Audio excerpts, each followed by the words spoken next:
بسم اللہ الرحمن الرحیم اللہم صلی علی محمد وآل محمد واجل فرجہم وساہل مخرجہم اللہم اجل ولیک الفراج۔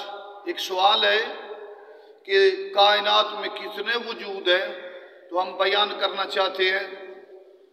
ایک ہے واجب الوجود، وہ فقط اللہ وحدہ لا شریک، واجب الوجود جس کا وجود ذاتی ہے، باقی کائنات میں جو کچھ ہے اللہ کی عطا ہے۔ اللہ واجب الوجود، باقی تمام مخلوقات، انسان، حیوان، پرند چرند، انسان، تمام آفتاب و ماہتاب، یہ ممکن الوجود۔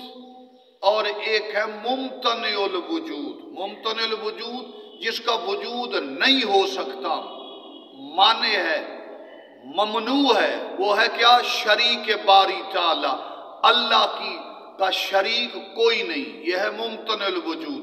اور ایک ہے شاذ الوجود، اللہ ہو گیا واجب الوجود، سب حق ہے، وہ ذاتی طاقت ہے، اپنی طاقت ہے، سب کچھ لوگوں دوسری مخلوق کو عطا کرنے والا ہی ہو۔ اللہ واجب الوجود، مخلوقات ممکن الوجود ہے، انسان، حیوان وغیرہ، اور شریک باری تعالی ہو نہیں سکتا۔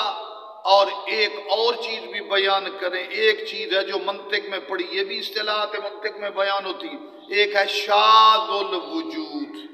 وہ کیا ہے؟ پرندہ اونقا، اونقا پرندہ، یہ شاذ الوجود ہے، کبھی کسی نے نہیں دیکھا مگر شاذ اس کا وجود ہے۔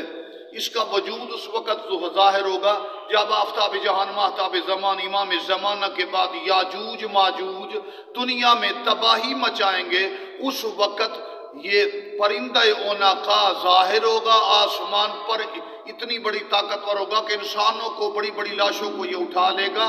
تو یہ شاذ الوجود منطق میں بھی ہے، پرندہ اونقا، یہ وجود کی پانچویں قسم۔ والسلام علیکم ورحمۃ اللہ وبرکاتہ۔